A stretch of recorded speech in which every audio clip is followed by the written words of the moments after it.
Ela, Rafaela, que vai conduzir o nosso encontro. Rafa? Oi, só para testar o som, tá? Ouve bem? Sim. Bom, então hoje a gente tem o prazer de receber a professora Vitória Azevedo da Fonseca, né, para fazer a fala intitulada Audiovisuais e Aprendizagens Cotidianas, no nosso projeto do Cinemação. Quero dar as boas-vindas para os nossos colegas, né, tanto de história quanto de outras áreas. O Cinemação é um projeto de extensão do Instituto Federal Farroupilha Campus Júlio de Castilhos, né? A professora Vitória Azevedo, então, ela possui graduação em História pela Universidade Estadual de Campinas, graduação em Licenciatura em História pela Universidade Estadual de Campinas, graduada em Pedagogia pela Universidade Metropolitana dos Santos, mestrado em História pela Universidade Estadual de Campinas e doutorado em História pela Universidade Federal Fluminense. Atualmente ela é professora adjunta da Universidade Federal dos Vales do Jequitinhonha e Mucuri. Mucuri. É o nome de Vale de Jequitinhonha e Mucuri. Tem experiência na área de História, com ênfase em História do Brasil e ensino de História. Atualmente, ela trabalha com os temas Cinema e História, filmes históricos, cinema e adaptações cinematográficas, recepção e ensino de História. E a gente teve acesso, né, à professora Vitória e reconheceu o trabalho dela a partir de uma oficina, minicurso, né, e desse minicurso veio esse convite, e eu quero agradecer muito, Vitória, por aceitar esse nosso convite, e espero que seja uma tarde muito proveitosa, finalzinho de tarde proveitosa para nós, tá? Então, eu passo a palavra à professora Vitória, e depois a gente vai conversando entre todos os presentes. Bom, boa tarde a todas e todos. Eu agradeço muito o convite da Rafaela, né? Acho que foi um contato muito bacana que a gente fez a partir desse curso, né? Desse mini curso. Tem um tempo assim que eu venho tentando fazer alguma articulação entre as pessoas que pesquisam audiovisuais e ensino de história, né? Basicamente. Mais por ensino de história ser a minha área, né? E por isso que até eu perguntei se tem mais alguém que está pesquisando, se tem pessoas da área. E aí, conversando com a Rejane, eu perguntei para ela quem seria o público, né? E aí eu descobri que assim não eram exatamente pessoas da área de ensino de história, né? E aí eu pensei pensei na possibilidade de estar abordando esse tema de uma outra forma, né? Daí o título, né? Que eu não sei exatamente qual foi a expectativa que o título causou, porque algumas pessoas vieram, nossa, que título bacana, tem interesse, né? Eu falei, nossa, será que eu estou criando muita expectativa? E aí eu já vou de antemão já explicar e apresentar a minha proposta. Na verdade, eu preparei uma apresentação. Até acho que o fato da Regiane ter falado que não eram pessoas da área de ensino de história, né, preponderantemente, me fez refletir sobre o tema numa outra perspectiva, né, para a gente poder estar dialogando de alguma forma. E aí eu trouxe algumas questões para a gente refletir. E aí eu vou falar para vocês, assim, são provocações, né? São ideias para a gente poder refletir. E aí pessoas da área da psicologia, principalmente a Maria Emília, eu acho que ela vai poder ajudar, né? Porque tocar um pouco sobre em alguns pontos. E realmente é um ensaio, né? É um ensaio de reflexão. E principalmente quem já fez o curso, de repente, se tiver alguma questão que queira trazer, né, que a gente tratou no curso, porque também a ideia não era repetir o que foi abordado no minicurso, né? Principalmente porque eu sabia que tinha algumas pessoas aqui que já tinham feito o minicurso, né? Então é isso. Eu gostaria de agradecer, né, a presença de todas e todos. Eu acho que a gente pode fazer de forma que se vocês tiverem alguma questão, possam me interromper, né? Certo, Rejane? E aí eu vou falando e a gente vai conversando, né? Eu não sei como que vai fazer a apresentação do slide aqui, é só eu colocar para apresentar, né? E agora? A gente tem a professora Maria Angélica pode te dar uma orientação, que é ela que sempre nos auxilia, mas é no apresentar agora, que você tem que ir aqui à direita, embaixo. É só uma janela que eu compartilho? Aí você vai ter que testar, Maria Angélica. Oi, só, né? pode ser uma janela. Não, já achei, beleza. Aqui, já achou? achei. Então tá. Só que eu não apareço, é isso? Isso. Ó. Ai, que triste. Não tô vendo ninguém, tô vendo só a tela. Só a tela, isso aí. Ai, meu Deus. Bom, então, gente, eu vou para vocês estão aí. Podem ir falando enquanto isso, porque aí eu tô sabendo que tem alguém Vitória. Aí. Estamos todos? Você pode tirar do modo apresentação, aí você consegue ver o pessoal e ainda aparece. Tirar do modo apresentação. Isso. Não vou conseguir tirar do modo apresentação, porque como tem um pequeno vídeo, eu acabei compactando o arquivo e exportando como apresentação. Entendi. Ele não está aqui nesse computador, ele está no outro. Então, essas maracutais aqui que eu faço para poder... porque um tem microfone, o outro não tem, então, enfim, esse aqui é o que eu uso para interação. Mas tudo bem, vamos lá. Bom, quais reflexões que eu gostaria de propor para a gente pensar? A gente refletir um pouco sobre como, principalmente pensando do ponto de vista de professores, né, mas não só de professores, mas de pessoas, né, que estão interagindo no mundo e também na nossa relação com as outras pessoas, né, de pensar esse consumo de imagem, essa interação com os audiovisuais no nosso cotidiano, daí na nossa vida, né, cotidiana. E daí o título, né, que me veio assim na cabeça, audiovisuais e aprendizagens cotidianas, mas mais para pensar nessa perspectiva da nossa vida, né, do como a gente pode estar recebendo informações, né? E aí opa, não estou conseguindo passar. Opa, sim. Aí eu vou iniciar, vou colocar algumas questões para a gente pensar do ponto de vista neurológico, né, esse processo de recepção de imagens, né?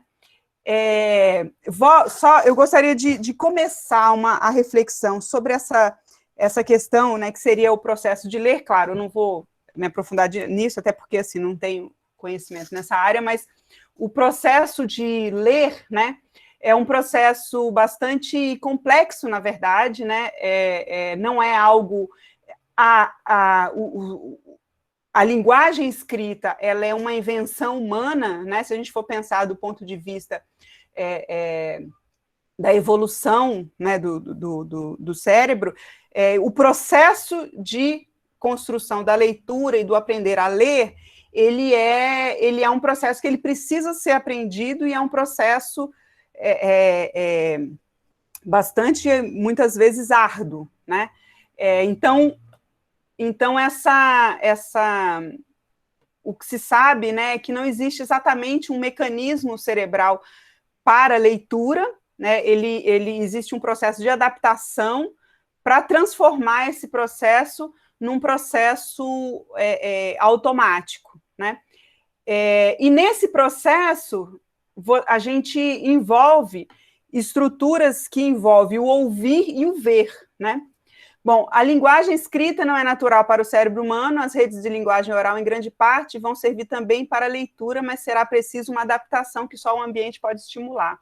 Para aprender a ler, a linguagem oral será segmentada de uma nova forma e o processamento de formas visuais são associadas com as palavras, né?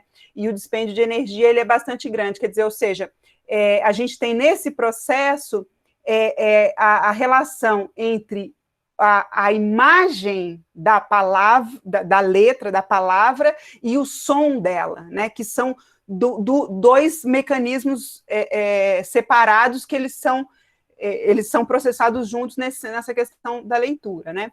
E aí alguns pontos, né, sobre a nossa, só para a gente pensar sobre essa leitura de imagens, né? Por exemplo, né, se a gente vê, aqui tem um exemplo que eu peguei de um professor, que a imagem correta, né, a orientação correta da Mona Lisa seria essa aqui de baixo, ela olhando para a minha esquerda, e aqui a Estátua da Liberdade com a tocha na mão direita, né? Só que se a gente vê invertido, isso não afeta o nosso entendimento, né? Porque o processo de assimilação de imagens ele não vai diferenciar essa inversão, né? Se essa inversão, claro, ela for se ela for na horizontal, desculpa, na vertical, aí sim já tem esse afeta, né? Então, por exemplo, né, só para exemplificar essa dificuldade da questão da leitura, por exemplo, né, tem essa chargezinha aí, né? A criança vê o N e quer dizer, se ela tiver torta, ela é um Z, mas como imagem, isso não faria uma grande diferença, né? Enfim, isso tem uma série de questões aí, não é o caso abordar, né? Mas só para a gente perceber que esse processo da leitura, ele é um processo complexo, né? E muitas vezes, quando, principalmente os adultos que não aprenderam a ler,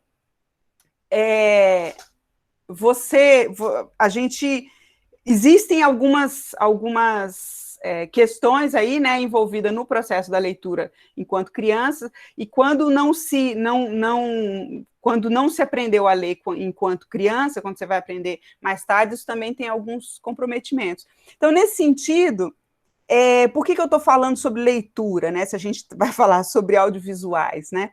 Porque muitas vezes se diz que o audiovisual, ele é mais fácil de compreender, né? Uma linguagem mais acessível, e às vezes até as pessoas falam, quem gosta de usar filme, o que você está propondo? Vamos abolir os livros, né? E etc. No entanto, eu acho que a questão principal não é essa, né? É a maneira como se recebe as imagens e esse processo, a relação da imagem com a escrita do ponto de vista cognitivo, né? Então, muitas vezes, pensar sobre isso, né? Pensar, não estou assim, concluindo nada, só para a gente refletir. Quando a gente está falando do uso de imagens no processo educativo, e essa relação com o processo da leitura e da escrita, né? Bom, no caso não vou entrar aqui, mas essa questão do ler, ele envolve, então, o processo de ouvir e o processo de ver, né? E o ver e o ouvir, eles são parte de um sistema cerebral, resultados de milhares de anos de evolução. Claro que não é linear, né? Uma coisa que é importante ressaltar, né, que quando a gente fala, né, do processo de evolução do cérebro, é um tema extremamente complexo, né? Não é um processo, não é aquela imagem que é muito comum, né? Que vem de que você termina com o ser humano, com o Homo sapiens sapiens ereto, né? O processo evolutivo ele é muito, muito complexo, né? E também não é o caso, mas de qualquer forma, as nossas estruturas cerebrais, elas são e nesse processo do ver e ouvir, é resultado de um processo de estruturas criadas, né, adaptadas, enfim, ao longo de milhares de anos, né? Por que eu acho que é um ponto importante de estar falando? É que existe uma frase muito comum que a gente ouve muito quando se fala em audiovisual, que é a história da impressão de realidade, né? Eu vou falar um pouquinho depois sobre isso. E aí, quer dizer, o processo do ver e ouvir, se a gente for pensar do ponto de vista neurológico no processo evolutivo, ele é muito... o processo de ver ou ouvir audiovisuais, ele é muito recente, né?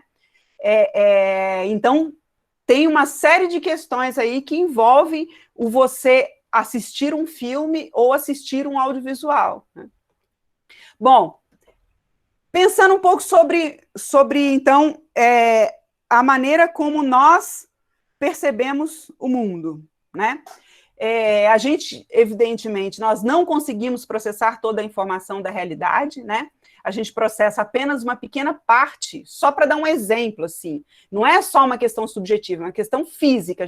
A gente processa uma pequena parte da luz que entra nos nossos olhos, né? Tem luz, por exemplo, infravermelha, que a gente não vê, né? Simplesmente a gente não vê. Só para dar um exemplo de que a gente não tem a capacidade física de processar todas as informações. Então, isso que se fala, o que se chama de realidade, né? Vamos dizer assim, o nosso cérebro, ele vai processar apenas uma parte, né, fisicamente.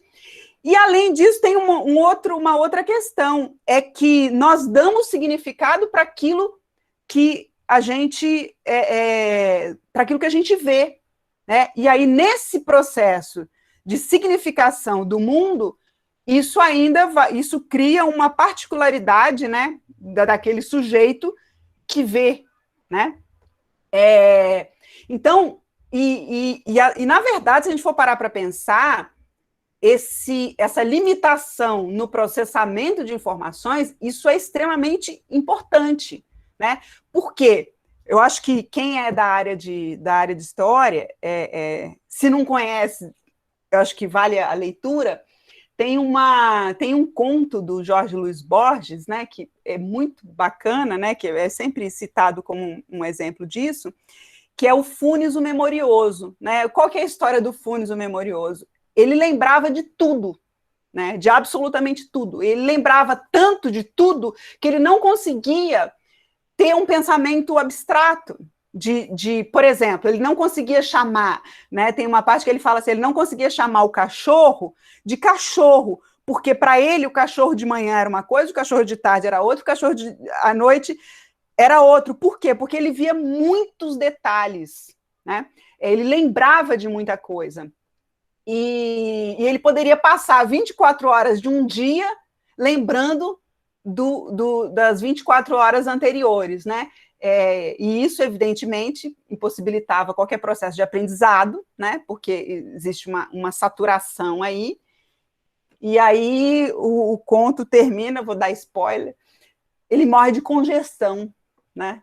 Congestão, ou seja, ele não é possível processar todas as informações. Então, nesse sentido, o processo, esse sistema de seleção, né? Nós só vemos algumas coisas, nós só ouvimos algumas coisas. Até uma vez eu vi uma neurocientista dando um exemplo, né? Se a gente já imaginou como seria se a gente conseguisse, por exemplo, ouvir os sons que o nosso corpo faz? Isso seria insuportável, né? Se a gente fosse ouvir tudo, né? Então, esse processo de seleção, ele faz parte, né, da constituição biológica, e ele também é fundamental, se a gente for parar para pensar, essa dicotomia não, né, essa complementação quando a gente fala sobre o lembrar e o esquecer, né, tanto do ponto de vista narrativo do sujeito, quanto do ponto de vista da construção da narrativa histórica, né, que é o lembrar e o esquecer. São duas... É importante você trabalhar com essas duas dimensões, né? Só para citar um exemplo, né, uma referência disso, existe uma discussão na arquivologia hoje em dia que diz o seguinte: hoje em dia a gente tira milhares de fotos sobre milhares de coisas, né? Outro dia eu estava procurando uma foto aqui no meu celular, tinha... sei lá, nem contei, mas deve ter umas 200 fotos só do meu gato, porque eu inventei que eu estava fazendo uma sessão de poses, assim, né? Então, tudo que ela fazia, eu tirei foto. E aí, quando eu vou procurar a foto, eu estou passando ali, só tem meu gato, minha gata, né? A Lelé. Só tem ela, né? E os arquivologistas, eles estão discutindo hoje é o seguinte, nós temos um excesso de informação. O que vamos guardar? Esse processo de seleção do arquivamento, vamos guardar tudo? Né?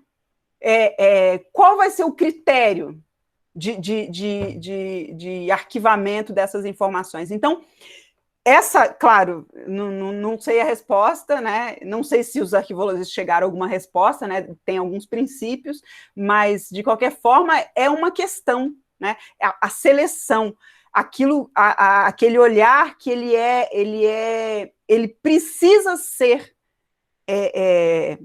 reduzido, né?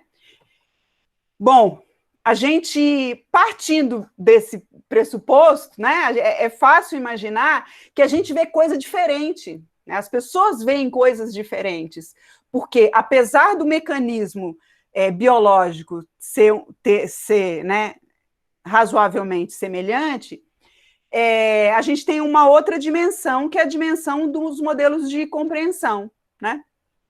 Então, o que são os modelos de compreensão? Nós precisamos de modelos prévios para a gente entender o que são as coisas, porque se você não tiver um modelo prévio de compreensão e de leitura do mundo, é como se você não tivesse a memória, né, daquilo. Então, você vai ver uma cadeira e você não vai saber que aquilo é uma cadeira. Você já pensou se no nosso dia a dia nós tivéssemos que reaprender a compreender tudo que nos rodeia? Né? Isso também é inviável. Então, a gente cria modelos prévios de compreensão, e daí eu estava até comentando, não sei se a Mariana lembra, mas eu até comentei uns dias atrás aí, sobre a questão dos preconceitos. Né? Se a gente for parar para pensar, os preconceitos, eles são, que a gente chama, né, às vezes, pejorativamente de preconceito, eles são importantes para que a gente tenha uma leitura do mundo, porque se você não tiver um pré-conceito de alguma coisa, como você compreende aquilo que você vê, né? Aquilo precisa linkar, né? Como diria... não sei se o Vygotsky falaria isso, mas, enfim, me remete a Vygotsky. Você precisa fazer essa relação com aquilo que você já conhece, né?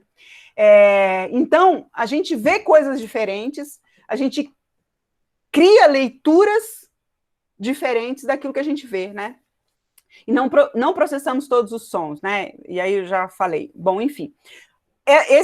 Então, se a gente fosse pensar, né, o que os neurologistas, né, que trabalham nessa perspectiva da evolução dizem, né, é que esse mecanismo, a gente processa aquilo que é necessário para a sobrevivência, né? Esse viés, né, evolutivo, ele acaba focando nesse aspecto, né? Gente, até aqui, alguém gostaria de falar? Vocês estão aí ainda, gente? Eu só estou vendo. Sim. Todo mundo. Sim, todos aqui. Então tá bom. Vocês querem comentar alguma coisa? Não sei, vocês querem falar alguma coisa? A Maria Emília fez um comentário aqui no chat, talvez. Pois não. Eu não estou vendo o chat, viu, gente? Sim. Pode falar. Ela colocou: guardamos mais o que amamos e há envolvimento afetivo. Exatamente. Só repete, por favor, a frase, que eu não ouvi direito, mas o envolvimento afetivo é... Guardamos mais o que amamos e há envolvimento afetivo. Certamente. Daqui a pouco vamos falar um pouquinho que isso é muito importante quando a gente fala de audiovisual, né? A questão do afetivo. Bom, e aí para trazer se a gente for pensar, né, nas histórias, quando se fala da história do cinema, né, se remete muito a essa primeira projeção, né, que é uma coisa até muito interessante, que o Jean-Claude Bernardet, que é um crítico de cinema brasileiro, ele comenta que a historiografia do cinema brasileiro, ela é marcada pela primeira produção, né, pela primeira filmagem, enquanto que a historiografia, vamos dizer assim, do cinema entre aspas, né? Não gosto muito dessa palavra, mas enfim, do cinema mundial, que aí a gente está falando do cinema europeu, na verdade, né? Ele começa com a primeira projeção, né? A primeira vez, o cinema, então, ele seria marcado, essa história, né, seria marcada pela primeira projeção. Isso é muito significativo, porque quando a gente fala de projeção, a gente está falando de público, né? De exibição, de você estabelecer uma relação com um público e de você transformar isso em um produto, né? E é o que o cinema, quando a gente fala de cinema, quer dizer, o que é o cinema? Ele é um produto, né? Que envolve... Porque quando a gente fala de filme, a gente está falando de um filme.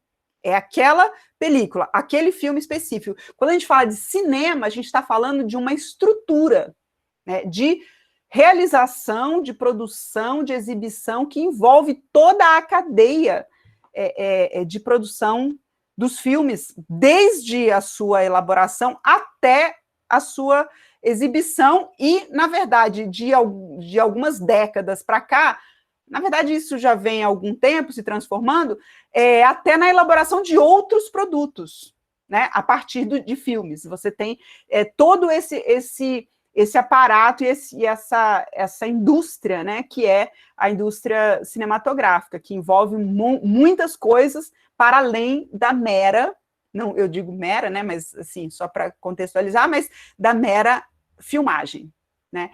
E aí o Bernadette até faz essa crítica, né, que o cinema brasileiro ele é muito marcado pela filmagem, né? Você produz o resto, né? O resto depois a gente vê. Então, assim, tem muitos filmes brasileiros que, aliás, historicamente, o cinema brasileiro tem esse problema, né? Que é o problema da exibição.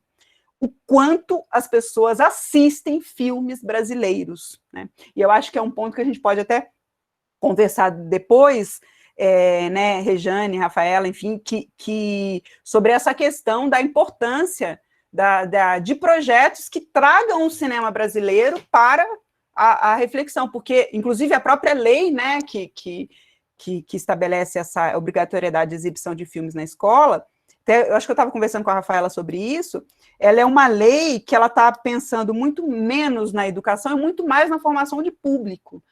A gente tem ainda temos, apesar de termos atualmente uma diversificação muito grande dos filmes, né, e condições de produção de filmes brasileiros assim muito diferentes, a gente ainda tem um problema que é o público, né, e o acesso aos filmes, tanto que o arquivo desses filmes, né, vide os problemas da Cinemateca e outros, né, isso é um problema muito sério sobre o processo de arquivamento e o processo de exibição desses filmes, né? Então, voltando aqui, né, e ao mesmo tempo, enfim, né, fazendo essa ponte, veja, quando o trem, né, chega na estação, que foi essa primeira exibição, né, que é um mito fundador, né, da história do cinema mundial, na tela, né, as pessoas saíram correndo. Claro, porque para elas aquilo era um trem vindo na direção delas, né? Provavelmente isso foi uma reação automática. Ninguém parou para pensar, não é um trem porque aqui não é uma estação, porque não tem um trem vindo, porque não, as pessoas viram aquilo e saíram correndo, né? Para que as pessoas possam entender que isso é uma tela, isso passou por um processo de aprendizagem, né? E essa aprendizagem na relação que a gente estabelece com as imagens que a gente consome, isso é uma aprendizagem histórica, né? Um processo histórico, né? Que nós, hoje em dia, a gente convive com esse processo histórico, né? Muitas imagens que a gente consome, elas podem ser inseridas nesse contexto, nessa historicidade, né, da linguagem e da produção de imagens, né, desse processo de produção de imagens. Bom, então, até aqui, né, o que eu queria pontuar?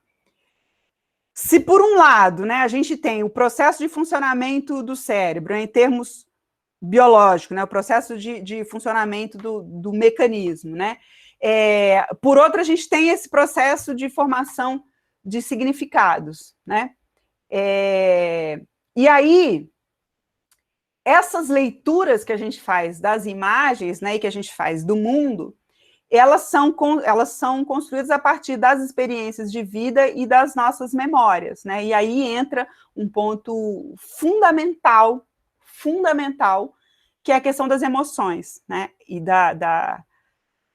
é muito importante. Na verdade, é mais importante, eu penso assim, que eu creio que muitos educadores... Até eu creio que eu conversei isso com a Rafaela, não tem a dimensão da importância das emoções no processo educacional, principalmente quando diz respeito aos filmes, né? Porque muitas vezes um dos argumentos que usam, né, não, a gente não vai passar, não, filme é passatempo, é brincadeira, o pessoal está se divertindo. Veja, isso é fundamental no processo de aprendizagem, né? A afetividade, o gostar daquilo, o amar aquilo, né? Você ter isso é muito, muito importante, né? E essa dimensão da emoção, quando a gente está falando do audiovisual, né? Vou falar audiovisual aqui, né, que o audiovisual ele seria um termo, né, veja, a gente tem o cinema como essa estrutura, né, que essa indústria, né, do cinema e os seus produtos e subprodutos, a gente tem o filme, que é aquele produto específico, e o audiovisual, que é um termo que, vamos dizer assim, ele amplia o espectro, né, de possibilidades de produtos que são audiovisuais, né, que dialogam com a história do cinema, porque nós temos esse processo de construção da linguagem cinematográfica ou a linguagem audiovisual, né, um processo histórico que dialoga com que dialoga com o cinema e que se inspira no cinema, né, na história do cinema. Então, vamos falar aqui, né, usar o termo audiovisual, né? Por exemplo, se a gente for pensar num game, né, em muitos casos, os games eles vão usar estruturas de enquadramento, de movimento de câmera, etc., que são audiovisuais, né? Então, nesse sentido que o termo audiovisual ele é muito mais amplo do que evidentemente, se você está se referindo a um produto que seja um audiovisual, né, e não especificamente um filme, né? E o audiovisual também, ele tem uma outra especificidade que... Isso existe um debate, né, sobre isso, esses termos, eles não são assim, né, tipo, é isso ou aquilo, mas durante uma época, quando começou a ter uma transformação nos mecanismos de produção de imagens, a gente ainda, até uma determinada época, a gente ainda tinha uma separação entre vídeo e filme, né? Porque os filmes, eles eram filmados em película, né? Então você tem uma diferença aí, você tem uma diferença clara entre produção de imagens que são os diferentes suportes de vídeo e o suporte, a produção de imagens em películas. A partir de um determinado momento, que começou-se a filmar em digital, a gente passa a não ter mais claramente uma linha divisória, porque, por exemplo, hoje em dia se filma com câmeras 5K, 10K, etc., que são câmeras digitais, né? O processo de captação de imagens, ela é semelhante a um celular, a uma câmera digital que você tem no celular. Então, assim, essa ruptura, né, entre essa diferença de captação de imagens, ela ainda marcava uma diferença entre o que era vídeo e o que era filme, né? E hoje em dia a gente não consegue mais delimitar, né, muito claramente. Eu estou, inclusive, só um comentário, assim, eu estou participando de um festival, um festival que é, né, o tema vai ser Festival de Cinema, e vai aceitar qualquer produção, até com celular, né? Então, essas barreiras, elas foram, em alguns lugares mais ou menos, mas as barreiras, elas foram rompidas, né, nesse sentido. Então, o audiovisual, ele é muito mais amplo o termo, e ele dá conta de uma amplitude, né, descreve muito mais amplamente os produtos, né? Bom, até aqui, gente, tudo bem? Eu tô indo e vindo, né? Tudo bem eu ficar assim, gente? Estou seguindo o slide, mas ao mesmo tempo fazendo as pontes. Estou falando muito rápido? Não, tá ótimo. Tá, então vamos lá. E aí, rapidamente, só para a gente falar, porque memória, né, a nossa matéria, não é exatamente a nossa matéria-prima, mas, enfim, um dos tópicos muito importantes para os historiadores, né, fascinante. E só uma referência, né, para quem tiver interesse, tem um documentário muito bacana do Eric Kandel, que é um neurocientista que descobriu, né, alguns mecanismos de criação de memórias, a ideia de memória de curto prazo, de longo prazo, né, e ele tem um livro que se chama Em Busca da Memória, e tem um documentário, e é muito interessante, né, para ele aborda, né, essa questão histórica, porque ele trata, ele é um judeu, né, ele, enfim, foi perseguido, a família, etc., e ele narra tudo isso, é muito interessante, e a estrutura narrativa do documentário é muito bacana, ele brinca, né, com essa ideia de em busca da memória, do ponto de vista, ele fala do ponto de vista do funcionamento neurológico e a memória do ponto de vista histórico, vamos dizer assim, social, né, individual, né, porque ele leva os filhos e netos até o local onde ele viveu, a comunidade onde ele estava, onde a esposa, enfim, é muito interessante esse documentário, assim, vale muito a pena. E aí ele fala, né, a memória é a cola que liga a nossa vida mental, que permite dar continuidade à nossa vida. A memória é um dos aspectos mais marcantes do comportamento humano. A memória nos permite solucionar problemas que enfrentamos diariamente, organizar vários fatos em uma única vez. Veja, ele não é historiador, tá? Ele é neurocientista. E essa questão da memória, a construção da memória, ela está diretamente relacionada com a afetividade, né? Com coisas marcantes, não só com a afetividade no sentido de um sentimento, entre aspas, positivo, né? Mas com aquilo que nos afeta, né? Inclusive, é uma coisa muito interessante, né, da gente pensar, existem mecanismos cerebrais que geram substâncias que marcam aquele acontecimento, e acontecimentos importantes, né?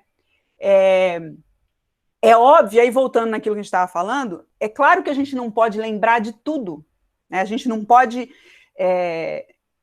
isso não é, inclusive, se a gente for pensar, sei lá, no processo educativo, né, que você vai... eu dei aula há alguns anos, né, na educação básica, e aí eu sempre ficava pensando, assim, me compadecendo dos alunos, né? Então eu acho que eu sempre fui uma professora muito, né, o pessoal brincava, boazinha, né, porque eu achava tão absurdo uma criança, ela fica, assim, do ponto de vista da criança, né, ela está sentada, aí entra o professor de matemática, fica 40 minutos, aí sai o professor de matemática, entra o professor de português, fala um negócio que não tinha nada a ver com o que o outro estava falando, aí sai, aí entra o professor de história, aí fala outra coisa que também não tem nada a ver, e aí, você já imaginou né? Você está lá, quer dizer, todo mundo já deve, lógico, todo mundo passou por isso, mas o que passa pela cabeça dessa criança com esse monte de entra e sai de informações que muitas vezes não tem nenhuma relação com ela, não a afeta de forma alguma. E aí depois você tem a cobrança de que ela tenha memorizado algo. Aí você pergunta para o aluno, o que a gente falou na aula passada? Ah, não sei, é óbvio que ele não sabe, né? Porque se exige algo que está fora, né, do processo, vamos dizer assim, aceitável, né? Então, nesse sentido que até eu brincava, eu falei, não, gente, tudo bem, né? Ah, vocês não lembram? Então, vamos lá. Porque é compreensível, né? Então, pensando nessa questão da memória, e aí entrando, né? Entrando para refletir sobre a questão da memória visual, né? Enquanto sociedade, enquanto sujeito, a gente consome imagens, né? A gente assimila, a gente cria referências, né? De filmes, quando é o caso, né? Quando se assiste filmes, mas a gente cria gosto, né? Os alunos, por exemplo, eles, eu gosto mais de tal coisa, eu gosto mais de tal coisa. É inevitável que se construa essa, vamos chamar assim, essa cultura audiovisual a partir dos interesses, né? Enfim, tanto da situação histórica que a pessoa, né, da situação que ela vive, que ela está do contexto histórico, cultural que ela está inserida, quanto do ponto de vista emotivo, né, emocional. Então, todo mundo tem uma relação com o audiovisual hoje em dia, né? Hoje em dia, estou falando da nossa época, porque se a gente for... E aí é uma coisa que eu tenho falado para algumas pessoas, é que quando a gente vai trabalhar a questão do audiovisual, né, teoricamente, a gente às vezes usa referências que são referências da década de 70, né? Eu sempre brinco, pessoal, vocês vão falar de Marco Ferro de novo, né? Não estou brincando, gente, tem que citar o Marco Ferro. Mas assim, a situação, vamos pensar assim, da cultura audiovisual na década de 1970, isso significa, gente, 50 anos atrás, tá, tudo bem, 50 anos não é nada. Do ponto de vista audiovisual, né? É muita coisa, porque muita coisa mudou culturalmente em termos de consumo de imagens. Então, a relação que uma pessoa, por exemplo, da minha idade estabelece com os audiovisuais, e a relação que uma criança de 10 anos, de 12, de 15, de 17, de 20 anos estabelece com as imagens, ela é diferente, né? Você tem se cresce né? As pessoas cresceram em contextos muito diferentes. Vou fazer só só para a gente pensar isso, né? Tem um trabalho do Lucien Febvre, que se chama O Problema da Descrença no Século XVI, a Religião de Rabelais, que é um livro, que é uma referência, né, historiográfica, e ele tem uma passagem do livro que ele faz uma reflexão que é muito interessante, eu particularmente, né, achei muito interessante, que ele vai falar sobre a visão no século XVI. Ele vai fazer ele discorre, né, sobre a questão da visão no século XVI. E ele argumenta que a visão não era muito importante no século XVI, e se a gente for fazer uma análise, por exemplo, das palavras, que você não tinha palavras como bela vista, coisas que remetessem à visão como algo importante, né? Enfim, ele tem lá todo discorre, tem todo um texto sobre isso, refletindo sobre o papel da visão naquele momento, coisa que hoje em dia é outra situação, né, que a gente vive. Então, bom, o cérebro está, né, relacionado com diretamente relacionado com as emoções. Assim, o processo de decodificação e significação do mundo parte de uma experiência prévia do que é aprendido ao longo da vida, não apenas em processos formais, mas em todas as experiências pelas quais o sujeito passa e que criam impressões fortes o suficiente para que sejam registradas, né? Então, quando a gente está falando essa relação com o audiovisual, ou, na verdade, com qualquer outra coisa, né, isso envolve uma experiência, né, prévia. Então, por que, de repente, você vai passar um filme para um aluno, para uma turma,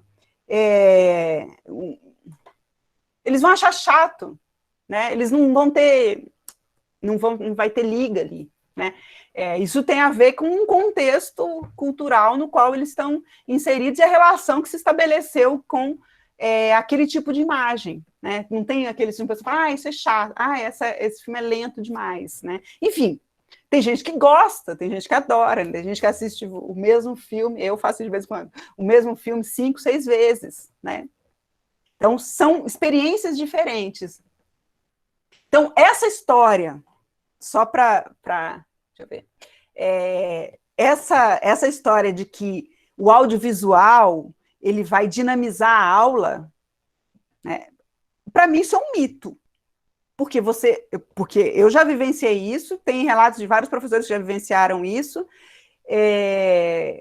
Talvez você chegue numa turma, você vai passar um filme e vai ser um fiasco, né? O audiovisual em si, ele não vai fazer milagre numa sala de aula. Não é porque você porque é muito bacana, nossa, eu adoro, né? Eu, né, particularmente, várias pessoas adoram filme, então vão passar filme para as crianças ou para os jovens. Não significa que você vai ter sucesso ali no que você está querendo, né? Porque isso tudo vai depender da relação que se estabelece com o tipo de relação que se estabelece com o audiovisual. Então, não faz milagre, né? Nem filme, nem... Enfim, a gente pode criar, logicamente, algumas estratégias, né, para minimizar, enfim. Depois a gente pode, de repente, conversar um pouco sobre isso, né? A Rafaela tem bastante experiência nessa questão, né, se for de interesse. Então, e aí, acho que meio que caminhando para uma conclusão, mais ou menos uma conclusão, não sei. Bom, o processo de ler imagem, esquece-o nesse sentido, né? O processo de ler imagens, e aí, essa expressão ler imagens, né, é uma expressão interessante se a gente for parar para pensar, porque o ler, ele não é só assimilar imagens, né? O ler envolve decodificar, e isso é um processo ativo, né? E aí a gente vai ter dois processos. Um é aquele processo de assimilação de imagens, de às vezes até, poxa, né, você está assistindo um filme, uma série, eu adoro, nossa senhora, que você está ali se envolvendo. Não significa que naquele momento você está fazendo uma leitura das imagens, né? Leitura do ponto de vista ativo e crítico, né? Então, eu creio que a gente tem aí dois processos. Bom, aí, pensando sobre as imagens audiovisuais no nosso cotidiano, eu estou propondo, né, esses dois processos. O processo receptor, né, o individual, que é também social, relacionado ao contexto no qual se vive, se viveu, né, o sujeito. E aí a gente tem um outro processo que não sei nem se processo é a palavra mais adequada, mas enfim, mas estou pensando aí em duas situações, que é o processo produtor de imagens, que esse está relacionado a diferentes tradições de produção de imagens. Conhecendo ou não essa tradição, nós estamos consumindo imagens que estão inseridas num processo histórico, né? Então, a gente tem as duas dimensões, a forma como o sujeito recebe a imagem, a forma como, enfim, todo esse processo que a gente poderia atribuir ao sujeito, ao processo individual, e você tem um outro que é o processo produtor de imagens, né? E aí a gente tem várias dimensões, e na atualidade isso está super complexo. Eu tenho um trabalho muito bacana de um pesquisador chamado Tiago Faria. A tese dele, ele fala sobre, ele cunhou o termo, né, audiovisuais audiovisual escolar, e ele vai analisar a produção audiovisual na escola, e é muito interessante porque você, ao observar o que os alunos estão produzindo na escola, em termos de produção audiovisual, você consegue fazer uma leitura da cultura visual, né, inclusive ao longo do tempo. E ele faz ele coloca um marco nessa produção escolar, que é o YouTube, né, que isso mudou, você tem uma ruptura ali entre o que se produzia antes do YouTube e depois do YouTube na escola. Lógico, não exatamente, né, imediatamente depois que foi criado, mas você tem um processo de transformação na produção de imagens na escola a partir do YouTube, né, que é um forte indicador do quanto você tem a influência, especificamente no caso aí pensando nos jovens, né, do YouTube, né, na produção de imagens. Então, vamos lá, a gente tem essas duas dimensões, né? Eu acho que, pensando o processo do receptor, eu acho que tem todas essas questões que está relacionado ao próprio mecanismo, né, vamos dizer assim, do ver e o ver e ouvir juntos, e o mecanismo de significação, que está relacionado às memórias e na experiência que a pessoa teve com o audiovisual. E aí esse outro processo, que é o processo produtor, né? A partir daqui eu vou falar um pouquinho mais sobre esse processo produtor, e aí já partindo para a conclusão, até aqui eu não sei se alguém gostaria de comentar alguma coisa.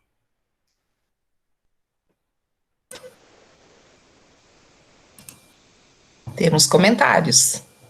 A Diane quer fazer os teus?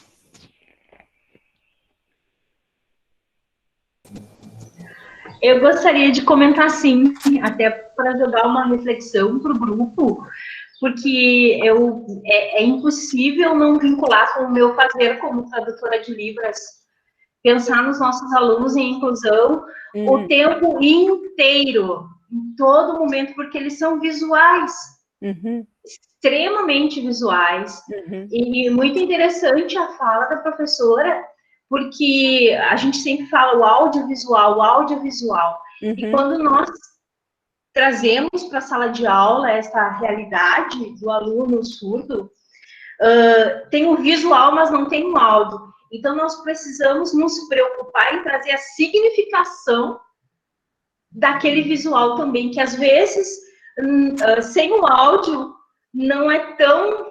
não traz o sentido real daquilo que se quer passar. Sim. Né? A gente conhece o movimento surdo, é uma batalha muito grande no Brasil já há alguns anos, quanto à legenda aos filmes que estão em português. Sim. Por quê? Porque precisa ter um significado para quem está assistindo. E está muito relacionado com isso que a professora falou, né, do processo produtor. Eu preciso pensar no todo, no momento em que a gente vive, em que todos têm acesso a todo tipo de informação, a minha informação é entendida por todos. Estou achando maravilhosa essa fala, porque, nossa, nos faz refletir a importância do audiovisual e, para quem é surdo, do visual presente em sala de aula o tempo todo, na construção do aprendizado, né? E aí a professora falou sobre como que ela pensa, né? Como fica as crianças, porque entra um professor, fica 45 minutos, entra outro professor com outra disciplina, com outro... Nossa, aí imagina uma pessoa surda neste contexto, que geralmente é alfabetizada numa escola especial, que é alfabetizada na sua primeira língua, que é a língua de sinais, que só tem uma única pessoa ali. De repente ela vem para um contexto totalmente diferente. É um desafio, né? Eu quero deixar essa reflexão para o grupo, para que a gente pense, né, os nossos professores pensem muito nisso. Porque a professora falou que o audiovisual não é o suficiente, um filme não é o suficiente. Assim como o Paulo Souza, a presença do intérprete também não é o suficiente, né? É um trabalho de duas mãos, né? É uma via de duas mãos. Falei demais. Como é que você chama mesmo? Eu não estou conseguindo. Adiene. Adiene, você, eu acho que você traz, né, uma questão que eu, enquanto professora e até enquanto professora de futuros professores, é uma questão que eu confesso que é muito difícil de lidar, né? Você deve encontrar esses desafios, né? Essas dificuldades dos próprios professores, né? E aí, assim, o que você falou me remete a uma questão que é o seguinte: esse processo produtor de imagens, em certo sentido, ele vem sendo muito centralizado, né? A gente poderia dizer num aspecto, eu não vou dizer eurocêntrico, porque ele não é apenas eurocêntrico, mas até porque a indústria americana é fortíssima, né? Mas esse processo produtor de imagens audiovisuais, ele é um processo histórico, e a relação com o som, ela é uma escolha, né? Então, assim, os filmes, eles passam, porque a gente tem, até um determinado momento, os filmes eram sem som, né? Você não tinha mecanismo de captação de som. Então, por exemplo, por que o Charlie Chaplin, ele relutou até onde ele conseguiu a inserir o som nos seus filmes? Porque o que ele dizia era o seguinte: o filme perderia a sua característica de filme se você introduzisse o som. E se você for reparar, os filmes do Chaplin, você compreende perfeitamente, né? Mesmo sem, às vezes, as legendas, os quadradinhos que tem as falas, você compreende, porque ele é feito para que não tenha som, né? Na medida em que você teve e aí até quando a gente fala sobre a questão da evolução técnica, né, dos aparelhos, você tem disputas muito, muito fortes, disputas de mercado muito fortes, e aí você tem um processo de escolha, né? E isso e aí eu coloco essa reflexão para você, né? Pensar o processo de legenda e pensar também outras formas de audiovisual onde você possa construir uma significação sem o som, né? É possível isso. A gente não precisa só pensar que o formato que existe. Aí eu insisto nessa questão da historicidade dos formatos, porque o formato que existe, ele não é único, ele é processo de um processo histórico de escolha, né, e que tem a ver com o mercado, né? Então, é possível pensar em produzir audiovisuais, e aí a gente não sei exatamente qual seria o termo, mas, enfim, que não tenha o som, ou que possa ter o som, mas que o som não seja significativo. Por quê? Porque a linguagem cinematográfica, até um determinado momento, ela vai se desenvolvendo sem o som, né? Tanto que vários elementos da linguagem audiovisual, ela é absolutamente compreensível sem som. Só que você tem, com a inserção do som, você começa a ter outras elaborações, né? Que agrega o som. E aí você passa a ter... o som, ele passa a atuar de maneira significativa, né? Enfim, então é uma possibilidade pensar não apenas em legendas, né, que eu acho que é fundamental, e aí só uma curiosidade em relação às legendas, o cinema brasileiro, não vou saber quem que comenta isso, não, mas o cinema, vários autores, na verdade, falam que o cinema brasileiro, ele tinha um problema em relação ao seu público, olha que coisa.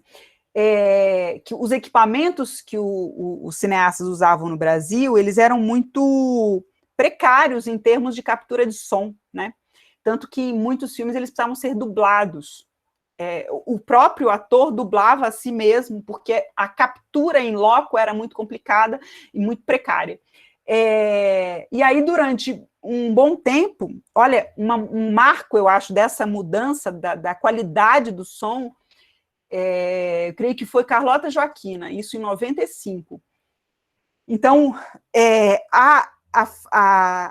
a falta de qualidade no som do filme nacional fazia com que as pessoas, muitas vezes, não entendessem o que as pessoas estavam falando, isso dificultava muito a compreensão, né? Enquanto que o filme estrangeiro, ele vinha com legenda, né? E aí o filme estrangeiro, não importa se o som é bom ou se o som é ruim, se você tem legenda, você entende minimamente o que está se passando, né? Claro, com uma população letrada, mas aí lembrando que quem consumia, os consumidores de filmes, né, durante, talvez até hoje, né, eu digo filmes no cinema, na sua maioria é uma população letrada, tanto que a gente tem, é muito comum você ter os filmes, você sempre tem a opção legendado, né, no cinema. Mas, enfim, então eu acho que é importante, é possível pensar também em outros formatos, né? Formatos que pensem em outro público, né? No público que não ouve. Né? Vitória? Oi, pode falar. Desculpa, eu tô aqui. Nessa mesma linha, nós temos o público que não vê, certo? E aí entra a audiodescrição. Então, pensa só no áudio, aí não tem o visual, né? Que também você tem outras possibilidades também, né? De estar outros áudio de descrição, né? Que, enfim. Isso. Mais alguém tem alguma? Mas eu confesso, Rejane, que isso, antes de começar a dar aula, quer dizer, a minha vida era o audiovisual, né? Então, quando eu comecei a dar aula, que eu comecei a sentir o desconforto de pensar o audiovisual no contexto escolar, né? Porque muitas vezes o que acabava acontecendo, eu tinha dificuldade em passar filmes porque eu não sabia exatamente como trabalhar com os alunos que eu tinha, no caso, tanto aluno cego quanto surdo, né? Então, isso aí é uma questão, né? Porque quando a gente fala de audiovisual, a gente está falando de uma condição que não agrega, não engloba, né? Enfim, sei lá, eu acho que é uma coisa difícil, assim. Se vocês tiverem alguma sugestão, né, para pensar.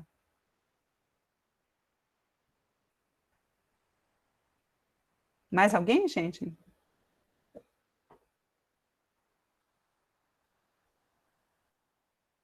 Vocês estão quietinhos, gente? Caiu todo mundo ou eu que caí? Não, tá bom. Todo mundo aqui te ouvindo. Eu não sei, né? Vai que eu caí, eu vou sozinha aqui, vai tempo. Acho que todo mundo pensando nas provocações e nos desafios. Bom, pensando então no processo produtor de imagens, né? Nesse processo produtor de imagens, a gente tem uma confluência, né, de linguagens audiovisuais que permeiam o nosso cotidiano, dependendo da nossa experiência, né? E aí, isso é algo que precisa ser levado em consideração, né? Onde você está imerso quando você está falando de audiovisual, né? Vou dar um exemplo aqui. A cidade onde eu moro, né, e o pessoal aqui que está aí de Diamantina, a gente não tem cinema, né? Então, eu tenho alunos com 20, 24 anos que nunca foram ao cinema, né? Então, enfim, é uma outra situação. Bom, então, essa confluência das linguagens audiovisuais, ela vem inicialmente do cinema, né, necessariamente. Por quê? Porque o mecanismo que se tinha de produção de imagens em movimento era o cinema. E aí, até a década de 50, você tinha uma preponderância do visual, né? O que caracterizava o cinema, e muitas reflexões fundamentais, importantes, tanto do cinema americano, norte-americano, quanto o cinema russo, eles vão pensar o visual em movimento. Né? Não é o audiovisual, tanto seja, sei lá, vamos pensar os filmes do Eisenstein, ou as experiências do Kuleshov, que ele faz aquelas experiências de... ele mostra imagens, enfim, ele faz um encadeamento de imagens, né, para ver possíveis significados, enfim. Então, a gente tem uma grande parte do tempo, né, vamos dizer assim, da estruturação, da trajetória, né, dessa linguagem cinematográfica, ela é muito pautada na imagem em movimento. O que caracterizava o cinema, né, era a imagem em movimento. O som é inserido depois, né, e aí você tem outras possibilidades, né. Então, necessariamente, o audiovisual, ele dialoga com a história do cinema, né? Isso eu acho que eu comentei no curso, né, falando sobre aqueles diferentes movimentos cinematográficos. A gente for parar para pensar, assim, você consegue fazer relações com esses movimentos. Às vezes, a própria pessoa ela não sabe direito, a imagem que ela está colocando ali, ela não tem muita... talvez clareza daquela imagem, mas aquela imagem ela faz parte, né, vamos dizer assim, de uma memória audiovisual, né, que a gente tem, né? Eu acho que eu mostrei um trecho não me lembro, acho que eu mostrei um trecho do Alexander Nevsky, por exemplo, né? E as cenas, né? Até alguém falou, nossa, me senti no Game of Thrones. Alexander Nevsky é de 1924, né? Ou seja, muitas imagens, muitos enquadramentos, montagem de cenas de batalhas, principalmente aquelas que envolvem cavalos, elas são muito influenciadas pelo Alexander Nevsky, né, que é um filme do Eisenstein. Então, os audiovisuais, eles dialogam com essa história do cinema, com essas produções cinematográficas, né? Com a criação da televisão, a gente passa a ter um outro elemento de construção de imagens audiovisuais, né? E a televisão, para o pessoal assim, que tem mais experiência, vai lembrar o quanto a televisão, principalmente, né, a TV Globo, influenciava, né, influencia a vida das pessoas, né? A forma o visual, aquele visual da televisão, ele vai se configurando de uma forma específica, né? Ele não é como o cinema, tanto que se você pega, quer dizer, essa diferenciação entre cinema e televisão, ela, até um determinado momento, ela era muito clara. Cinema é cinema, televisão é televisão. Você vê e você fala, não, isso é cinema, isso é televisão. Porque a linguagem que eles usam, era muito diferente. Vou dar um exemplo. É muito comum, para quem gosta de novela aí, repara, se ainda, né, eu não assisto novela, então não sei como é que não me atualizei ainda em relação às novelas, mas assim, é muito comum você não ter algo que é muito comum no cinema, nos filmes, que é entrada e saída de cena. Normalmente, na televisão, nas novelas, você vai ter coisas que já estão acontecendo na cena. Você não tem muito essa entrada e saída, né? Isso tem um significado, né? Na verdade, se a gente for, enfim, fazer uma análise da imagem, etc. Então, a televisão, e aí se a gente for pensar especificamente na televisão brasileira e as novelas na televisão brasileira, você tem uma construção aí de uma linguagem televisiva e novelística, né? Por exemplo, uma novela que quebrou o pessoal que é mais experiente, eu acho que deve lembrar, que quebrou essa representação foi o Pantanal, né? O Pantanal, ele traz para a televisão uma linguagem que é muito mais próxima de cinema, né? E como que a gente, né, como que ele traz isso? Com vários elementos, com movimento de câmera, com enquadramento, com a questão do externo, né, das cenas externas, enfim, você tem uma série ali de dispositivos usados que remetem à linguagem cinematográfica, né? Hoje em dia, gente, o que a gente tem hoje em dia? A gente tem tudo muito misturado, né? Muito misturado, né? Você começa a ter as barreiras bem... elas foram rompidas, né? Por isso que se fala muito na questão do hibridismo, né? Na linguagem audiovisual. Então, você tem todas essas confluências, né, de linguagens. Eu coloquei... Vitória? Oi, desculpa, pode falar. Só para colocar um comentário que foi feito no chat sobre isso que tu está falando, que o Vitor Hugo incluiu, colocou aqui. Hoje em dia, acho que as séries mexeram com essas fronteiras. Também, não só as séries. As fronteiras, elas vêm sendo, as séries também, mas as fronteiras, elas vêm sendo já há algum tempo sendo rompidas, né, em vários aspectos. Em relação a videoclipe e YouTube, eu inverteria aí, né, para pensar numa questão cronológica, mas em termos de meio, né, então a gente tem cinema, televisão, e aí vamos pensar no YouTube como um novo meio de produção de imagens audiovisuais, né, especificamente.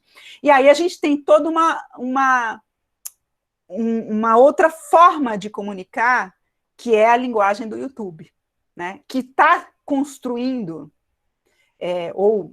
né, vem se consolidando uma forma de comunicar com o público, né? Enfim, a gente tem vários meios, né? Pensando em meios, né? Cinema, televisão, YouTube, aí entra a internet, né? No geral, as redes sociais. E aí, em termos de linguagens, né, para pensar, isso são alguns pontos, tá? Não é só isso, evidentemente. Se vocês lembrarem de alguma outra, aí a gente comenta. Os videoclipes, eles foram muito importantes em termos de linguagem, porque eles inserem uma outra dimensão que é uma coisa mais... você traz elementos, isso, né, na década de 80, 90, por aí, 80, né? Acho que vocês lembram da MTV, né? Tinha essa coisa de velho. Ai, gente. Enfim, os videoclipes, eles têm essa importância, né? Ele marca a linguagem, ele vai influenciar, inclusive, o cinema, né? Vai influenciar a televisão. E aí eu concordo, né? As séries, elas estão tomando, e aí eu estou falando Brasil, né, gente? Porque séries em outros países, nos Estados Unidos, por exemplo, você tem, inclusive, as novelas, né, que eles, né, a gente poderia dizer que são semelhantes às novelas, são séries que duram uma vida inteira, quase, né, que aí é uma outra experiência, né, de consumo de audiovisuais. Mas, então, a gente tem, eu acho que as séries, elas estão tomando um espaço muito importante, né, em termos de formato, não estou falando de plataforma, né, porque a gente pode pensar, sei lá, a Netflix, mas a Netflix, ela é uma plataforma de exibição, né, ela não é uma produtora de forma, vamos dizer assim, né, então, as séries, e aí, a série, se a gente for parar para pensar, com quem que ela vai dialogar? Ela dialoga tanto com o cinema, quanto com as novelas, se a gente for parar para pensar, né? Não as novelas brasileiras, mas assim, essa ideia do seriado, né? Porque a novela, a ideia da novela, né, como um novelo, né, que você vai, a narrativa que vai se desenvolvendo, não apenas em um único episódio, mas ela vai se estendendo, quer dizer, você tem uma construção narrativa específica ali, e dialoga muito com o cinema, né? Dependendo da série, evidentemente, mas você tem uma quantidade muito grande, as séries... eu não posso falar de série, gente, porque eu adoro série, e eu tenho um gosto muito específico, assim, eu não assisto qualquer série, então das outras eu não posso falar, mas as que eu assisto, ela tem uma dimensão cinematográfica muito, muito forte, né? Um diálogo muito forte com a linguagem cinematográfica. Então você assiste, é como se você estivesse assistindo um filme, né? E aí, uma outra coisa só para comentar, e aí comentando o que acho que o Vitor falou, a questão do telejornalismo. Também se construiu uma determinada forma, né? E aí o telejornalismo, a gente pode fazer um diálogo com um documentário, né? E aí a gente pode fazer essa comparação entre documentário e reportagem, né? Fala, pô, mas será que é diferente? É muito diferente, você tem construções diferentes, né, concepções diferentes de reportagem para documentário. Você tem uma outra forma de narrar nos dois tipos. E aí, o que a gente está tendo agora, por exemplo, a gente tem produtores de reportagem produzindo documentário. Se vocês assistirem, por exemplo, aquele documentário que chama O Menino 23, ele é uma temática muito interessante, né, muito bacana, mas, por exemplo, quando eu assisto esse documentário, o que eu vejo ali é uma reportagem elaborada, né? Claro, ele está nessa fronteira aí entre documentário e reportagem, né? Não dá para você dizer que é só uma reportagem, mas ele é fortemente uma reportagem, né? Então, nessa produção de audiovisuais no contexto do telejornalismo, só para eu trazer um exemplo, eu acho que vocês se lembram, o pessoal mais experiente, e os outros acreditem, tô brincando, putz, até eu esqueci o nome, Cid Moreira, né? Aquele formalismo todo, né? Aquela coisa, o telejornalismo como lugar da verdade, né? A partir de uma determinada... se você for observar o processo histórico do telejornalismo brasileiro, né? E aí a gente pode englobar algumas emissoras, né? Porque, de uma certa forma, você tem diálogos ali, e aí a gente englobaria também o telejornalismo norte-americano, porque também influencia muito o formato. Você tem uma mudança nesse formato, daquele formalismo do Cid Moreira, para um processo de descontração, entre aspas, de conversa, de levantar, né? Quando que você pensa naquele formato Cid Moreira que ele ia se levantar para fazer alguma coisa? E hoje em dia você já vê isso, mesmo em telejornais assim, da TV aberta, né? Então, você tem um processo de transformação nesse formato que vai saindo de uma extrema formalidade, não para uma coisa informal, né, absolutamente, mas que isso vai se transformando, eles vão agregando outros aspectos a esse formato jornal, né? Então, isso só para ter uma dimensão de como essas linguagens elas vão se transformando ao longo do tempo, né? E aí os games, né, eu pensei no Felipe, que eu estava preparando isso aqui, viu, Felipe? E os games também, eles trazem, os games, principalmente aqueles que você tem um negócio que é muito... Eu também não sou, assim, especialista em game, não, conheço poucos, mas você tem alguns que o Felipe até saberia falar melhor, né, Felipe? Onde você tem o que a gente chama de câmera subjetiva, que é quando o jogador, ele vê as imagens do ponto de vista dele, né? Isso no cinema se chama câmera subjetiva. Então, você vê, por exemplo, só a mão, né? O enquadramento aqui, você vê a sua mão com a arma, e você olha, enfim, é como se isso aí, isso é um elemento da linguagem cinematográfica, né? E você tem, enfim, outros elementos, né? É só para trazer essa dimensão do quanto o que se produz, ele dialoga com uma historicidade, né? E aí, tudo bem, gente, até aqui tem alguma questão? Eu não ia me ater muito assim nessa parte, não, porque aí a gente tem muitos detalhes, né? Alguém gostaria de comentar alguma coisa? Tem alguns comentários no chat. Pode falar. calma aí para mim não me perder. Enfim, tem o pessoal relembrando as memórias lá em relação ao Pantanal, o Ricardo, a Vanusa. E aí a Vanusa coloca que outra questão muito interessante quanto ao telejornal é a produção de imagens e notícias por pessoas comuns em seus smartphones. Exatamente. Eu acho que nesse ponto aí que a gente chega hoje em dia, né? Você tem o diálogo com esse formato, né? E, inclusive, o trabalho do Thiago Faria, ele ao analisar o audiovisual escolar, ele vai identificar esses diálogos, né? Do quanto, por exemplo, de como as crianças apropriam da linguagem do telejornal como lugar da verdade, o formato, enfim. E aí, gente, só para descontrair também, para trazer essa reflexão, eu acho que está circulando um vídeo aí, eu não sei quem que viu, mas está circulando um vídeo, que eu vou passar aqui rapidamente. Ó, tá vendo? Vocês viram? Seria o Trump, né? A gente tem um movimento de câmera, né, que parece que está tentando, aquela câmera meio que inquieta, tentando pegar um flagrante, alguma coisa assim, aquela câmera investigativa, né? Tirando esse comedy central aqui do lado, você tem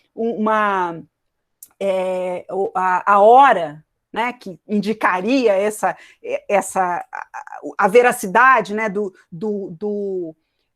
furo, né? Poxa, né, tá filmando o presidente dos Estados Unidos numa situação descontraída, brincando com as crianças, né? Olha que bacana, né? Ele tá lá e a gente está pegando. O que eu vejo, né? O elemento que torna esse vídeo mais engraçado é que no começo, eu não sei vocês, mas eu comecei a assistir, eu não vi escrito ali comedy, eu comecei a assistir e falei, nossa, peraí, Trump, né? O que está acontecendo, né? Tô lendo a imagem como um furo de reportagem, né? E de repente o negócio vira, enfim. Então você tem ali um diálogo com essa linguagem, essa forma, né? Inclusive essa forma de trazer a câmera, né, e o movimento de câmera, a questão do espontâneo, o de pegar como se fosse, né, um furo, etc. Isso foi muito marcado no cinema pelas bruxas de Blair, né? Eu não sei quem era nascido aí na época desse filme. Gente, desculpa, eu tô meio sem noção de tempo, mas assim, eu não sei quem que lembra desse filme, o que foi vinculado? O que foi veiculado? Que era colocado de um jeito, né? O filme feito em primeira pessoa, né? Como se fosse o registro de uma experiência real, e isso causou assim, um estardalhaço, porque você rompe aquele formato, que é o formato, né, definitivamente, né, que é o formato janela, que é você assistir eu e a tela. Quando você traz isso para a câmera subjetiva, você insere o espectador, né, naquela experiência. E isso rompe com aquela linguagem cinematográfica que vinha se configurando, né? Então, então vejam, a gente tem uma série de referências e de incorporações desse processo, enfim, existe uma historicidade dessa produção de imagens, né, que não é algo que sei lá, que criaram ontem, né? Gente, deixa eu só ver aqui. Opa, pronto. Bom, deixa eu só finalizar, daqui a pouco eu coloquei um link aqui, mas isso vocês podem encontrar, tem vídeos que a gente recebe no WhatsApp, por exemplo, tem eu não achei, mas tem vídeos de histórias que as pessoas estão fazendo, estão produzindo nas suas casas, está lá na roça, não sei de onde, ela produz uma historinha, e se você for ver, ele é todo decupado, então você tem plano, a pessoa vem, aí depois corta, tem o plano da pessoa passando, quer dizer, tem uma decupagem ali, né? Não é só uma câmera que vai filmando, você tem um processo de uma construção narrativa, não só verbal, mas uma narrativa que é visual, que é através da linguagem, né? Então, isso já está sendo apropriado e as pessoas estão fazendo histórias, né? Estão contando histórias a partir da apropriação e da transformação dessa linguagem audiovisual, né? Então, teve uma vez que eu não sei se vocês assistiram, mas uma pena que eu não achei, eu achei muito bonitinho, que é um menininho que está puxando, só tem uma corda, ele puxa. Vem, ele fala alguma coisa do tipo, você imagina um animal enorme, assim, e faz uma força, assim, vem, acho que é pantera, vem, puxando, assim, na maior força, tudo aí vai criando aquela expectativa, né, e puxando, aí quando ele puxa, quando sai, é um cachorrinho desse tamanho, assim, né, e tudo com corte, você tem corte, aí você tem a câmera de um lado, você tem a câmera de outro, tudo, e é um menininho, né, que tá ali fazendo, né, enfim. Então, essa apropriação da linguagem audiovisual, essa questão da decupagem, né, dos cortes, dos planos, do enquadramento, da construção de uma narrativa, da montagem, né, tudo isso do ritmo do audiovisual, porque o audiovisual ele tem um ritmo, né, não você tem um negócio que é fundamental no audiovisual, que é na linguagem cinematográfica, né, que vem sendo construído já há um tempo, que é a elipse, né? Descobriu-se que você consegue, se você coloca uma pessoa abrindo uma porta, né, e ela saindo, e depois ela chegando num outro lugar, você não precisa mostrar o meio do caminho, porque a gente consegue compreender que se ela abriu a porta e saiu, ela chegou no outro lugar, né? Então, essa elipse, que você cria situações, você cria significados num encadeamento de imagens em que você não precisa mostrar demais. Você corta, você faz cortes e você cria o significado. Aquilo lá é facilmente compreensível. Então, esse processo, né, que seria a decupagem da linguagem audiovisual, ele envolve trabalhar essas elipses, né? Então, isso é algo que está muito difundido, né? Que a gente assiste um vídeo, sei lá, manda um vídeo no WhatsApp, você está vendo ali, né, o uso e a manipulação dessa linguagem, né? Enfim, né? Eu acho que a gente tem muitas estamos muito permeados e rodeados dessa historicidade da linguagem audiovisual, né? Vitória? Oi?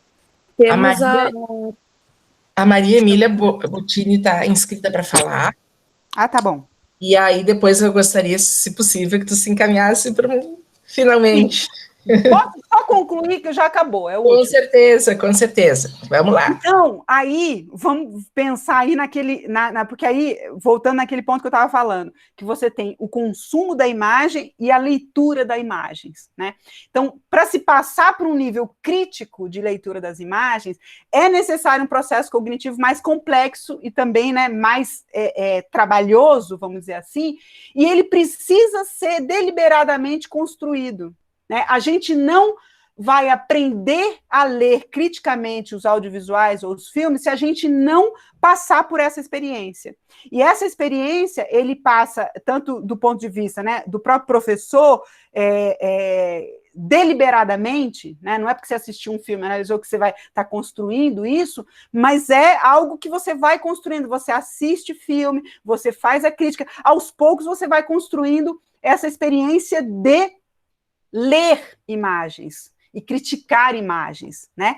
E aí eu coloco uma outra provocação. E para quais imagens estamos dispostos a acionarmos esse mecanismo de criticidade? Quer dizer, será que a gente quer, durante a série que a gente gosta, que a gente está lendo para relaxar, tá vendo para relaxar, etc. Será que a gente quer ficar o tempo todo, né, pensando enfim, às vezes isso em algumas pessoas isso vai se tornar tão, né, meio que automático esse processo, né, que é quase que isso acaba acontecendo, né?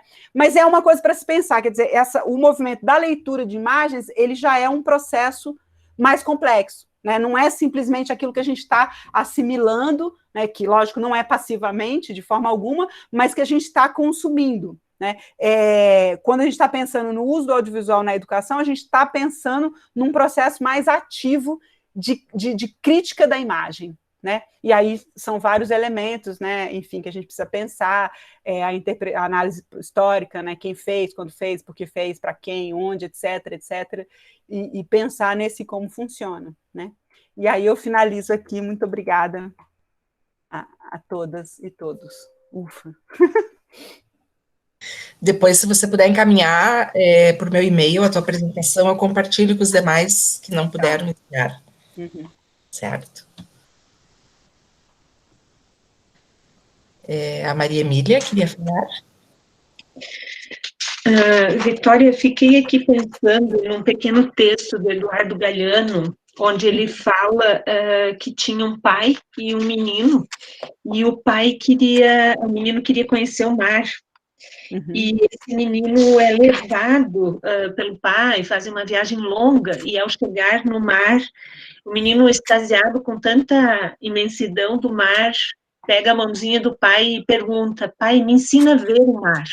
Uhum. E aí eu fico pensando, quem consegue, onde o professor, e isso, assim como o professor tem dificuldade de acesso a livros, ele também vai ter dificuldade de acesso a audiovisual, a produções de outra ordem que não só americana, e queria ver contigo o que você pensa da questão da competência de ver, de ajudar a ver, assim como o menino precisa ver o mar, como a gente ajudar o aluno, enfim, a ver e ouvir as imagens, sem necessariamente didatizar um filme, porque eu acho também isso complicado.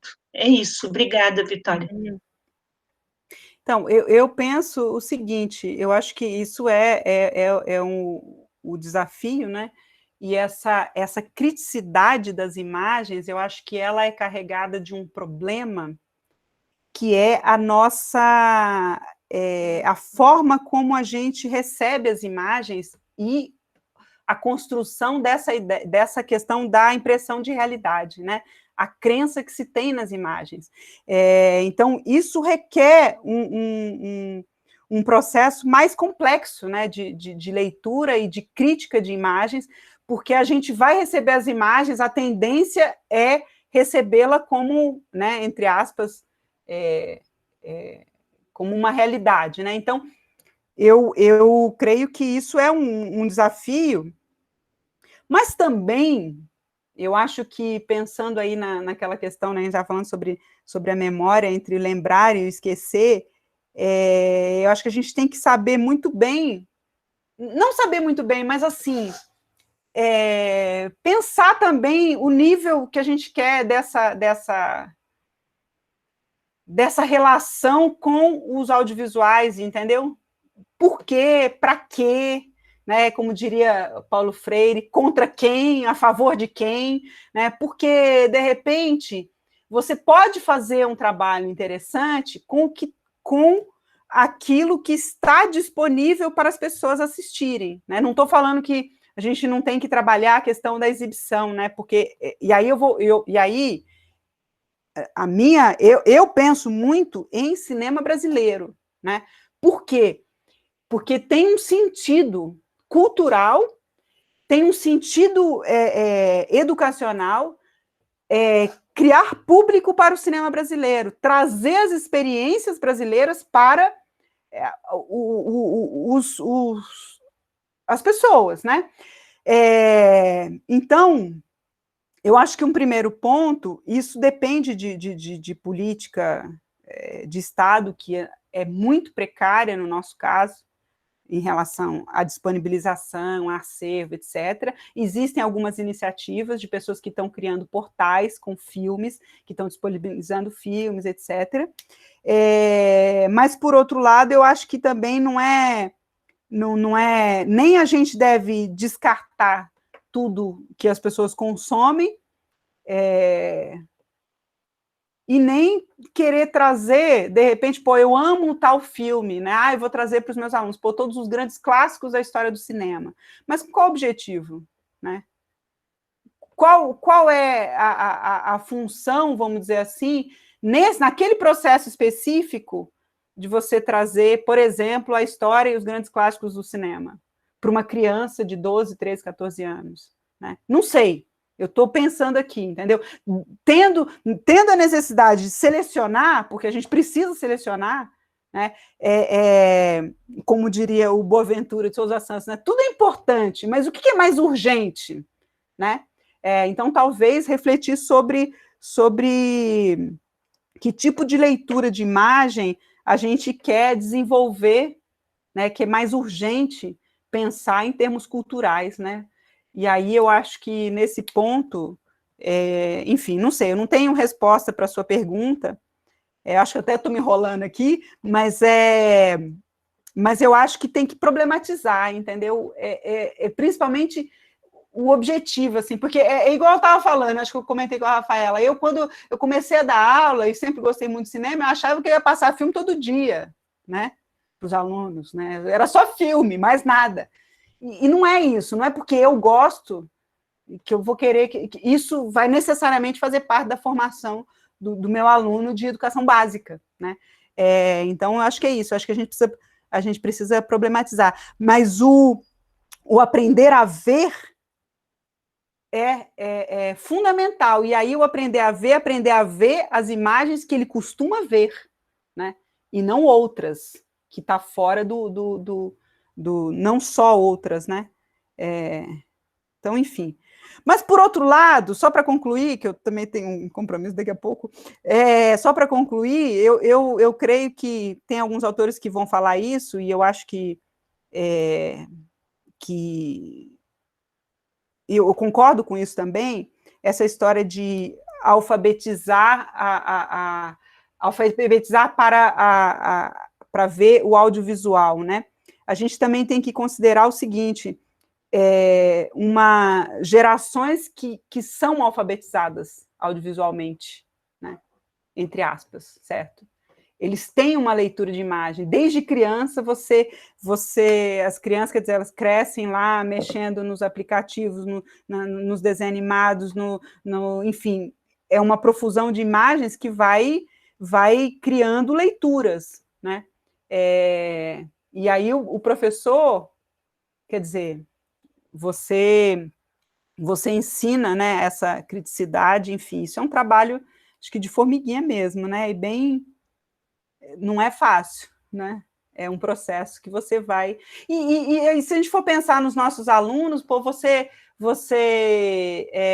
quando você passa filme para uma turma uma primeira vez, é uma coisa, quando você passa um filme uma segunda vez para aquela mesma turma, você já vai vendo mudança, aí na terceira vez, quer dizer, você vai construindo aos poucos dentro daquela realidade, né?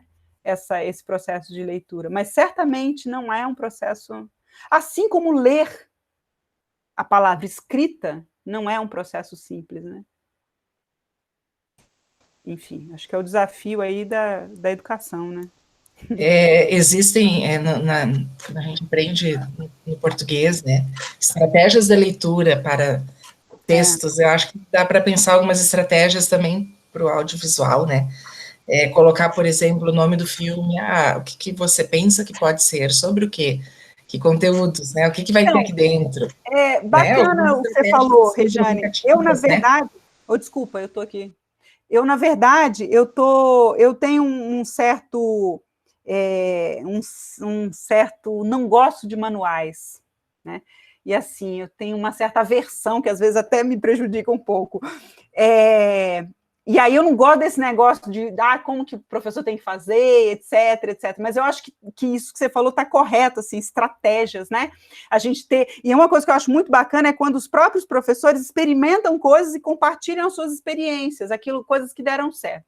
E aí, pensando nisso, só para finalizar, de verdade, juro, eu usei uma estratégia que foi muito bacana, que foi o seguinte, eu trouxe a leitura de um roteiro, de um curta-metragem, para crianças de até 12 anos. Né? Então, a gente fez uma dinâmica de leitura, como se fosse uma espécie de leitura dramática do roteiro, e pedi para eles imaginarem imagens.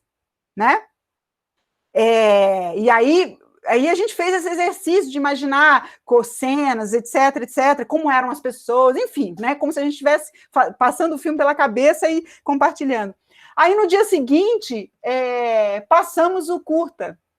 Mas foi muito bacana, foi muito interessante, e eu tenho certeza, e depois conversando com os alunos também, falei, poxa, mas não era isso que eu tinha pensado, mas não era assim, e eles começaram a olhar de uma outra forma, porque eles já tinham criado uma imagem para aquilo, né? Então, essa estratégia, por exemplo, deu muito certo, assim, foi muito bacana, né? E aí varia, né? Pode ser que em outro momento não vai dar certo, mas enfim, a gente vai testando, né? Mas eu não sou muito boa para dar do como fazer, não. Gente, é isso. Muito obrigada a todas. Não sei se tem alguma questão. Tem alguns comentários aqui, tá? No chat. A Janaína dizendo que precisava sair porque tem aula agora há pouco. Eu acho que tem alguns outros que já saíram por conta disso também. O pessoal e aí ela comenta que está sendo uma muito boa discussão, Vitória. Parabéns. Obrigada a todos pela discussão. O Vitor Hugo comentou. Enfim. É recente, é verdade. Muito obrigado, Vitória, e toda a equipe do IFAR. Eu também precisa sair o Ricardo, enfim. Vitória, essas... Vanusa está aí? Vanusa, oi. É recente, Vanusa, mas o povo aqui é tudo jovem. Nem era nascido na época do... E aí as considerações, assim, tanto do que a Maria Emília comentou, né? Essa questão que ela levantou, do que a Regiane comentou e toda essa tua fala, vem muito E aí eu comecei, né? A minha memória recordando a questão do que os professores estão falando, né? Uhum. Eu estou trabalhando com narrativas de professores que trabalham com audiovisual, inclusive a Vitória, né? Uhum. E essa questão da afetividade, quando a Vitória comentou na nossa conversa, eu comecei a pegar as narrativas dos outros professores, e todos têm alguma questão de afetividade. Não foi uma formação dentro da universidade para trabalhar com audiovisual na escola, não. Tem uma afetividade porque ia com o pai ao cinema, porque participou de um cineclube quando era jovem, enfim. E aí, essa questão da trabalhar com o audiovisual e que na primeira vez que tu participar, não vai... Me espera lá fora agora, pode ser? Nós não conseguimos desenhar.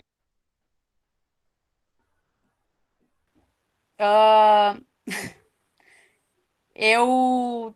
Pensando, né, a questão de quando a gente trabalha com uma turma, a primeira vez do filme, e aí eles, o que vocês acharam?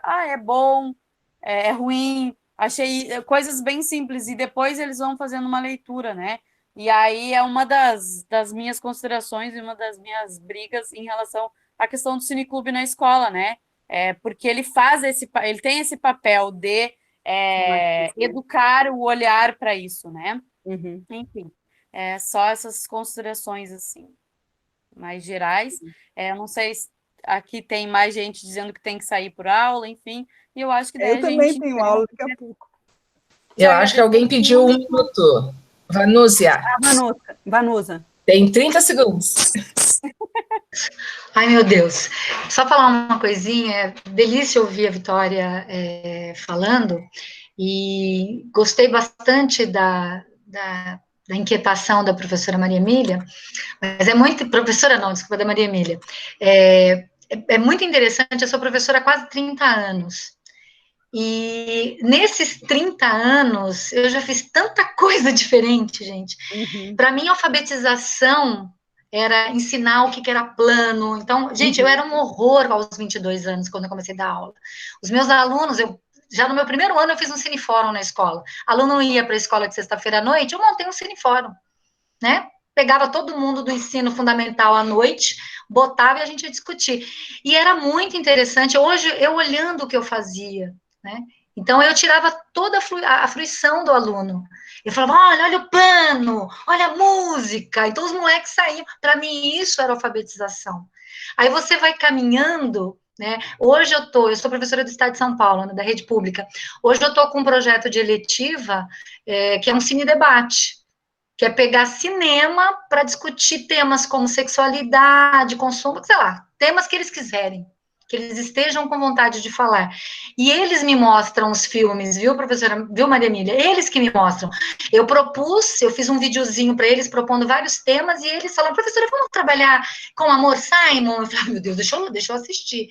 Então, é muito interessante, depois de tantos anos, eu olho para trás e eu vejo como a minha própria prática, como a Rafaela disse, a minha própria experiência, está ligada a uma afetividade, a um amor que eu tenho imenso pelo cinema, né? As minhas experiências como pessoa que gosta de cinema, os meus amigos, né? A Vitória e eu compartilhamos da Cláudia Mogadoro, que é uma querida, né?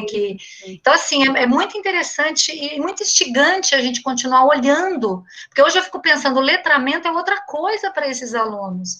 Eles sabem fazer vídeo por celular, gente, né? E eu ensinava isso há 30 anos, eu participei de Festival do Minuto com os meus alunos, né? Então, pensa. Então, mudou muita coisa, essa que é a verdade. Obrigada, foram 45 segundos. Legal. Legal. Entrei, Maria Emília, já cliquei no link. Gente, muito obrigada, Rafaela, obrigada, Regina. Nós que agradecemos, viu? Obrigada, Vanusa, por estar aqui. Ó, a Rafaela vai pegar seu contato, viu, para conversar com você depois. E é isso, muito obrigada, valeu, Mariana e Felipe, por ficarem aí até o fim, né? Os fiéis acompanhantes. E é isso, muito obrigada, Maria Emília. Eu não estou vendo mais gente. Enfim.